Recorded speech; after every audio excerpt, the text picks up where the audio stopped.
Mi nombre es Lilia Angélica Flores López.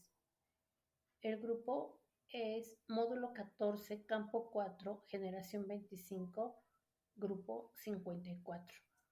El día de hoy voy a hablar acerca del módulo 14, Universo Natural, específicamente Actividad Integradora 1, el átomo y sus alcances. Voy a explicar la actividad integradora número 1, el átomo y sus alcances. Primero les voy a presentar algunos de los modelos atómicos que han sido desarrollados a lo largo de la historia de la humanidad y partiendo de las ideas y descubrimientos de cada época. El primer científico que presentó el primer modelo atómico fue John Dalton a principios del siglo XIX. Dalton creó una teoría atómica, la cual se basó en el modelo atómico democrático 500 años antes de Cristo, y el primer modelo atómico concibe la forma de una esfera parecida a una bola de billar. Dalton propuso un modelo atómico que consistió en que la materia estaba formada por átomos, partículas pequeñas e invisibles e inalterables. También indicó que todos los átomos que son de un mismo elemento son idénticos y que los átomos que son diferentes elementos son diferentes entre sí y que los átomos de distintos elementos se combinan formando compuestos. Para afirmar su teoría, Dalton se basaba en 5 hipótesis. La primera hipótesis dice que todo está formado por partículas pequeñas llamadas átomos, indivisibles e inalterables. Aquí podemos ver una moneda de cobre que está integrada con muchos átomos de cobre. El aluminio también tiene muchos átomos de aluminio. Las varillas tienen átomos de hierro. Así como estas, existen mucho más. En segunda hipótesis, Dalton indicó que los átomos eran indivisibles intangibles, es decir, que no podían dividirse por ningún cambio físico y químico. En la tercera hipótesis, todos los átomos de un elemento dado son similares entre sí y diferentes átomos de otros elementos. En esta imagen podemos observar átomos de uranio, berilio, boro, carbono, nitrógeno, sodio, magnesio, aluminio de color gris y el silicio de color azul. Sin embargo, podemos observar que los átomos de boro son diferentes a los átomos de carbono. El átomo de boro es diferente al átomo de aluminio y esto es porque está representado con un átomo de un elemento diferente, como lo menciona la tercera hipótesis, donde menciona que los átomos de un mismo elemento son similares entre sí y refiriéndose en este caso a la masa y al tamaño. La hipótesis número 4 de Dalton es el siguiente postulado nos dice que los átomos de un mismo elemento son idénticos en su masa y tienen las mismas propiedades físicas y químicas, es decir, que todos los átomos de boro van a tener el mismo radio atómico y las mismas propiedades químicas y físicas. Lo mismo es en el átomo de aluminio, van a tener las mismas propiedades químicas y físicas. Sin embargo, al día de hoy se ha comprobado que los átomos no tienen la misma masa y esto se debe a que forman isótopos. Los isótopos son átomos de un mismo elemento con el mismo número atómico, pero con diferencia de número de masa. Finalmente, en la hipótesis número 5 nos dice que un compuesto químico que es una sustancia pura está formada por átomos y distintos elementos y esto lo podemos observar en el siguiente ejemplo. La diferencia entre elementos químicos, los compuestos químicos representan una fórmula. En la pantalla podemos ver un átomo de oxígeno y dos átomos de hidrógeno, como lo marca esta ecuación. Juntos hacen un átomo de óxido y dos átomos de hidrógeno produciendo un H2O, que es el agua, y así como este existen muchos ejemplos más. Algo muy importante que me gustaría recalcar es que en una reacción química hay un reordenamiento de los átomos, lo que implica que ningún átomo se crea, se destruye o se descompone, por lo tanto su masa se mantiene constante y esto se comprueba con la ley de la conservación de la materia. Ahora bien, pasemos al modelo atómico de Thomson. En el año de 1897, Thomson estudió a detalle las partículas generadas en un tubo de descarga, como lo observamos en la figura. Aplicando un alto voltaje de electricidad, se producían pequeñas partículas llamadas rayos catódicos. Estos rayos catódicos tenían una masa muy pequeña y eran atraídos por el electrodo positivo, por lo que los rayos viajaban del tubo e iban al lado positivo, que en este caso es el anodo, por lo que viajaban del anodo al cátodo, por lo que podemos observar que dos cargas de signo contrario se atraen. Por tal motivo, a él se le atribuye la masa del electrón y la primera partícula subatómica del átomo. Recordemos que los electrones son muy importantes hoy en día porque son los responsables de la conducción de la corriente eléctrica. En 1904, Thomson propuso que los electrones que son de carga negativa, o sea, los rojitos, y los protones de carga positiva que se observan con el signo de más, o sea, es toda la esfera, que estaban distribuidos en forma aleatoria por todo el átomo. Por lo tanto, se consideraba que el átomo era completamente neutro y que este modelo se le conoce como el modelo de Budín de Pasas. La diferencia del modelo de Dalton con el de Thomson es que Dalton consideraba al átomo como una esfera sin ningún tipo de carga, y en el caso del modelo de Thomson ahora ya tiene una carga negativa y estas están distribuidas en el átomo, y también tiene cargas positivas y estas están distribuidas de forma uniforme y se considera un átomo neutro. Sin embargo, al no tener una hipótesis de por qué estaban los electrones insertados en el átomo, esta teoría fue desechada rápidamente. La idea de Thomson creó un modelo atómico con el afán de explicar los fenómenos electrónicos. Posteriormente apareció el primer modelo atómico de Rutherford, donde se realizó un experimento para saber la estructura interna del átomo, y descubrió en 1911 que el interior de los átomos estaba completamente vacío, a excepción de la parte central, que estaba en un núcleo, en la que se concentraba la masa del átomo, y que además tenía carga positiva. El bombardeo como una fuente de partículas positivas una lámina de oro delgada, y observó que al incidir esta fuente de radiación, algunas partículas atravesaban la lámina y otras rebotaban, como se ve en la imagen. Chocaban y se desviaban, chocaban y se desviaban. Con esto se demostró que en el interior de los átomos no era completamente hueco, sino que había presencia de un núcleo, y dentro de él había algo con carga positiva, a lo cual le llamó protón. Por lo tanto, este modelo sugiere que a la carga del átomo está concentrada en el núcleo, y se propuso un modelo atómico en el que se representa el átomo con un núcleo en el centro de las partículas positivas y los electrones que giraban alrededor de este núcleo. A diferencia de Thomson, Rutherford dice que los electrones no están incrustados en un átomo llamado budín, sino que giran alrededor de un núcleo. Otra diferencia de los modelos atómicos de Thomson y de Dalton es que para Rutherford es que el átomo es en su mayoría está vacío, es decir, que él pensaba que el átomo es una nube y que en el centro se encuentra toda la masa del átomo, donde van a estar los protones de carga positiva, y que girando alrededor se encuentran los electrones. Finalmente, el modelo atómico de Bohr. Finalmente, el modelo anatómico de Bohr, en 1913, el científico Bohr modificó el modelo de Rutherford diciendo que el átomo es un pequeño sistema solar, siendo un pequeño núcleo en el centro y una nube de electrones que giran alrededor del núcleo. También dijo que los electrones no pueden girar en desorden, sino que existen diversas capas de niveles donde estos electrones pueden girar.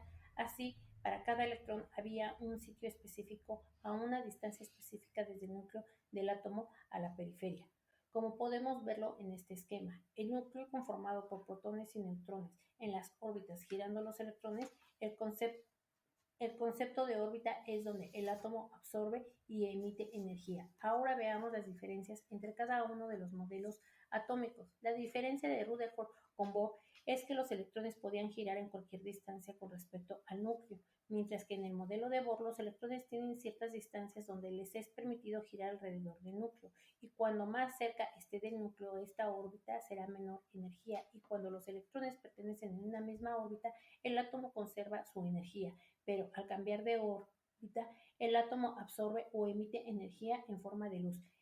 En el modelo de Thomson y de Dalton es que el modelo de Dalton era indivisible, intangible, y en el modelo de Thomson el átomo tenía electrones de carga negativa y de carga positiva, haciendo un átomo neutro. La reacción química es un proceso mediante el cual una, dos o más sustancias se transforman químicamente mediante la aplicación de la energía para tomar una o dos sustancias nuevas o nuevos productos. En todas las reacciones químicas debe de existir un balance o un equilibrio, es decir, que la cantidad de materia debe ser la misma antes y después de la reacción química. La ecuación química es la representación simbólica de las reacciones químicas. Existe el balanceo de ecuaciones, es decir, que cuando se balancea una ecuación se busca que la cantidad de átomos que entran en el proceso químico sea la misma cantidad que cuando termina este proceso. Las Ecuaciones químicas se pueden balancear por dos métodos, el de tanteo o el de redox. Es decir, que debe existir la misma cantidad de una materia tanto en los reactivos como en los productos.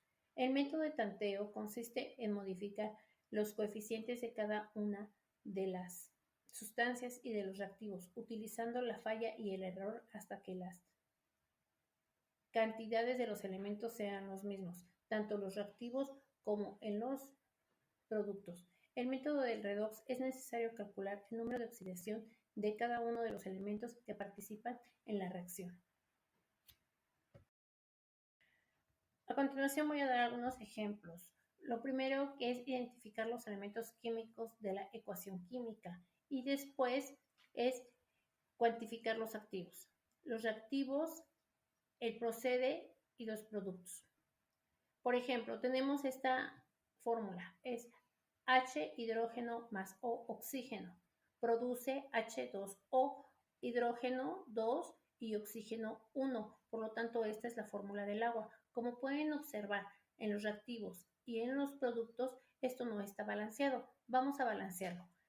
En la primera parte de reactivos tenemos H igual a 1, o sea que nada más tenemos un hidrógeno. Y en la parte de los productos tenemos dos hidrógenos, entonces no está equilibrada. Tenemos del lado de los reactivos un oxígeno y del lado de los productos un oxígeno.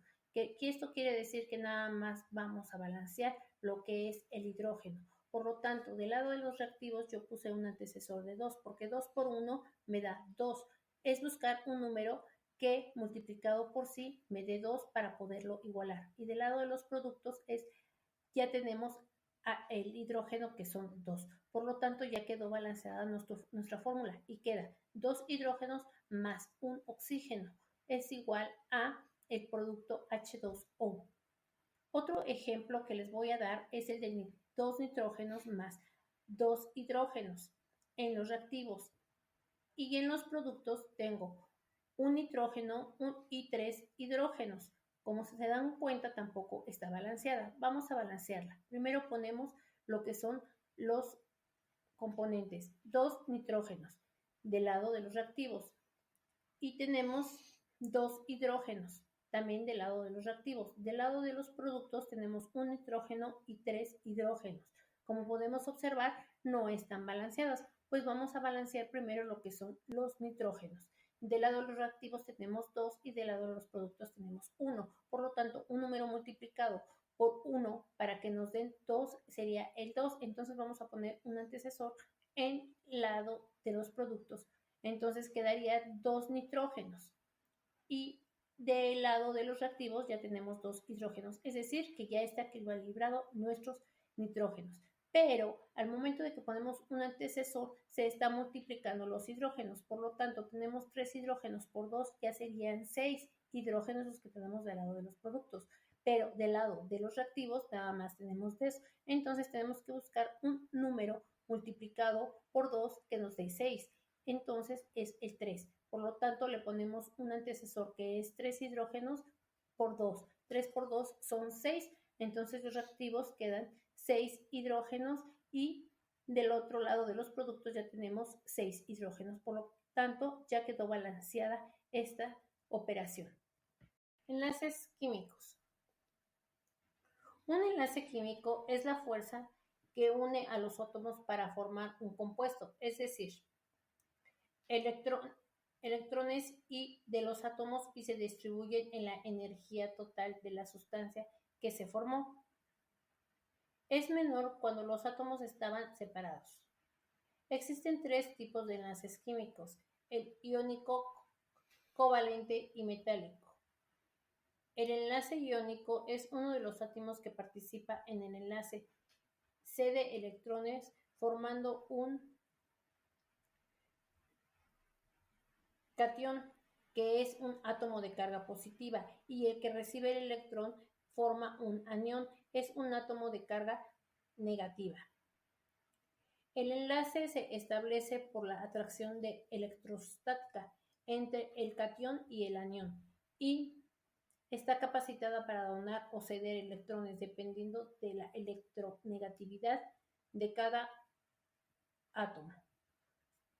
En consecuencia, es donación de electrones, ya sean positivos o negativos. Enlace covalente. Los átomos comparten los electrones.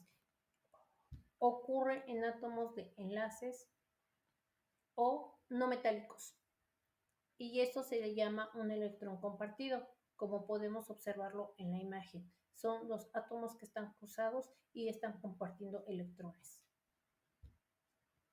El metálico ocurre entre átomos de metales, los cuales pierden electrónicos de sus capas externas y forman una nube electrónica llamada mar de electrones que mantienen unidos a los núcleos atómicos entre sí. Se representan en compuestos con alta conductividad eléctrica y térmica.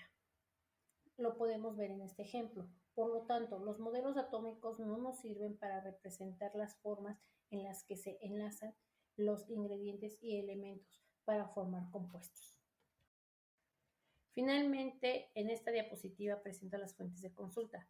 Principalmente mis fuentes de consulta fueron las de primera línea CEP. Todos aquellos recursos que nos manejan en esta semana y en este módulo 14.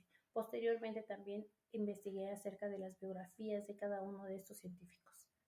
Aquí están todas mis fuentes de consulta por si alguno de ustedes quiere checarla o si les puede servir como una información adicional. Muchas gracias por su atención.